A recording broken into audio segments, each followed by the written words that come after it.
ஓம் come கணபதாய நமக. ஓம் நமச்சிவாய நமக. ஓம் நமோ நாராயணாய நமக. அனைவருக்கும் அன்பான வணக்கங்கள். நான் உங்கள் ராஜி. இன்றைக்கி நம்ம பார்க்க போகிற பதிவு மிக அற்புதமான பதிவுங்க. முருகபெருமான வழிபாடு செய்கிற ஒவ்வொரு அடியாருக்கும் தேவையான ஒரு நல்ல பதிவு அப்படின்னே சொல்லலாம். நம்ம முருகனை வழிபாடு செய்கிற ஒவ்வொருவருக்குமே உள்ள ஆசை என்ன அப்படின்னு கேட்டிங்கன்னா, முருகனுடைய அருள் நமக்கு நிரந்தரமாக கிடைக்கணும். முருகனுடைய கடைக்கண் பார்வை நம் மீது விழணும். முருகபெருமானுடைய பேரருள் நமக்கு கண்டிப்பாக கிடைக்கணும் அப்படிங்கிறது தான் நம்ம ஒவ்வொருவருடைய ஆசையாக இருக்கும். முருகபெருமான் கிட்ட நம்ம வழிபாடு செய்கிறப்பவே எப்படி வழிபாடு செய்வோம்?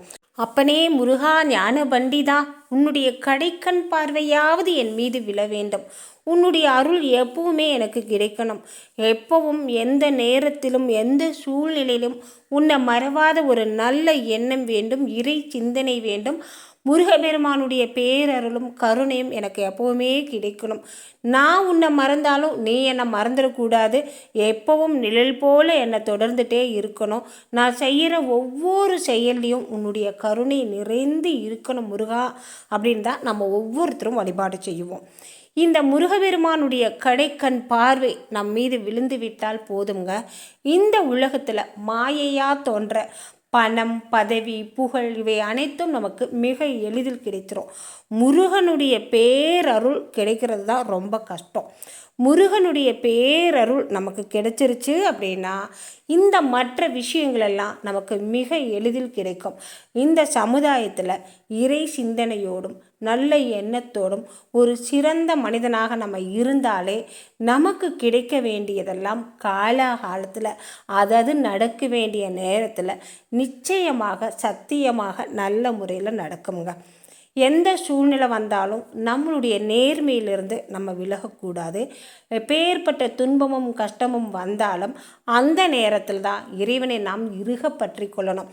ஏன்னா இத்தனை நாளாக இறைவனை வழிபாடு செய்கிறேன், என்னுடைய கஷ்டமே தீர மாட்டேங்குது அப்படின்னு நிறையா பேர் இறை வழிபாட்டிலிருந்து பின்வாங்கிடுவாங்க.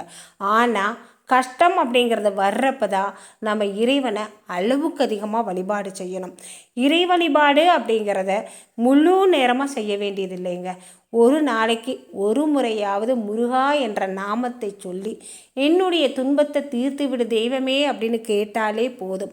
முருகபெருமான் அப்படிங்கிறவர் கலியுகத்தில் வாழக்கூடிய கண்கண்ட தெய்வம்.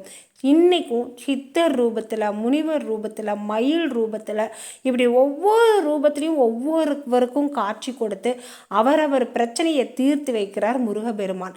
நம்ம செய்ய வேண்டியது முழு நேரமும் பூஜை அறையில் உட்கார்ந்து முருகனை வழிபாடு செய்யணும் அப்படிங்கிறதெல்லாம் கிடையாதுங்க. ஒரு சிறந்தவனாக, நேர்மையானவனாக, இரக்க குணம் உள்ளவனாக முருகனை ஏதாவது ஒரு நேரத்திலேயாவது முருகா முருகா என்ற நாமத்தை மறவாமல் சொல்கிற ஒரு நல்ல மனிதனாக இருந்தால் போதும். நம்மளுடைய பிரச்சனைகள், துன்பங்கள் அனைத்தும் நீங்கி போகும்.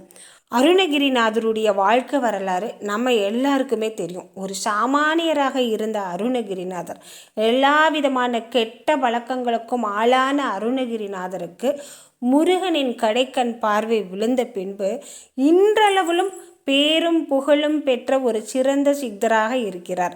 இன்றைக்கும் அருணகிரிநாதரை நம்ம வழிபாடு செஞ்சு, ஐயா அருணகிரிநாதரே நீங்கள் எழுதின பாடலை சொல்லி முருகனை வழிபாடு செய்கிறேன், அவர்கிட்ட சொல்லி எனக்கு கொஞ்சம் பார்க்க சொல்லுங்க அப்படின்னு கேட்டிங்கன்னா கண்டிப்பாக முருகன் நேரில் வந்து காட்சி கொடுப்பாருங்க.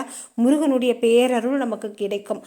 அந்த அளவுக்கு அருணகிரிநாதருக்கு அருளை வாரி வழங்கி இருக்கிறார் முருகபெருமான். அதாவது முருகபெருமானை நம்ம வழிபாடு செய்தால் மட்டும் போதும். இவ்வளவு சிறப்புகள் பெற்ற அருணகிரிநாதர் எழுதிய கந்தர் அனுபூதியில் ஒரு 4 வரியை தினம்தோறும் எல்லா பாடல்களையும் பாடணும் இல்லைங்க, தினமும் ஒரு 4 வரி கந்தர் அனுபூதி பாடலை சொல்லி நம்ம முருகபெருமானை வழிபாடு செய்தாலே போதும். நம்ம கேட்குறது நிச்சயமாக சத்தியமாக நமக்கு கிடைக்குங்க. அருணகிரிநாதர் எழுதிய கந்தர் அனுபூதி ஒவ்வொரு பாடலும் மந்திரம் என்றே சொல்லலாம். அவ்வளவு சக்தி வாய்ந்ததுங்க. அத்தனை அற்புதமான சக்தி வாய்ந்த இந்த பாடலை தினமும் ஒரு 4 வரி, இந்த பாடல் ஒவ்வொன்றுமே 4 வரி தான் இருக்கும். அந்த 4 வரியை ஒரு முறையாவது செவி வழியில் கேட்டிங்கனாலே போதும். நிச்சயமாக நம்முள் ஒரு நல்ல மாற்றம் ஏற்படும். நம்ம மனசில் முருகன் இருக்கிறத நம்மளால் உணர முடியும். அவர் எழுதிய கந்தர் அனுபூதி ஒவ்வொரு பாடலுக்கும் ஒவ்வொரு விளக்கம் இருக்குங்க. இன்னைக்கு நம்ம பார்க்க போகிற இந்த கந்தர் அனுபூதி பாடல் முருகனவே எப்போவுமே நினச்சிட்டே இருக்கணும், உன்னை நான் மறக்கவே கூடாது அப்படிங்கிறத முருகன்கிட்டேயே வரமாக கேட்கறது தான். அந்த அற்புதமான சக்தி வாய்ந்த மந்திரத்தை பார்க்கலாம் வாங்க. முருகன் குமரன் குகன் என்று மொழிந்து உருகும் செயல் தந்து உணர்வு என்று அருள்வாய், பொறு புங்க வரும் புவியும் பரவும் குரு புங்கவ என் குண பஞ்சரனே.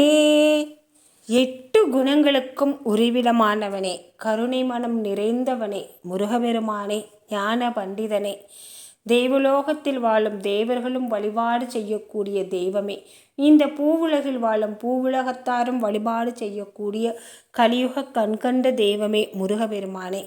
முருகா, குமரா, குகனே என்று எப்போவுமே உன்னவே நினச்சிட்டு இருக்கக்கூடிய அற்புதமான வரத்தை கொடு, மெய் உணர்வை கொடு, ஞானத்தை கொடு. எல்லா நேரங்களிலும் எல்லா காலங்களிலும் உன்னை மட்டுமே நான் நினச்சிட்டு இருக்கக்கூடிய அற்புதமான வரத்தை கொடு முருகா அப்படின்னு தான் இந்த பாடலில் அருணகிரிநாதர் கேட்கிறாரு. இந்த 4 வரி பாடலை சொல்லி நாமும் வழிபாடு செய்கிறப்ப அருணகிரிநாதருக்கு கிடைத்த அந்த பேரருள் நமக்கு கிடைக்கும். கந்தரின் அனுபூதி நிச்சயமாக நமக்கு கிடைக்குங்க.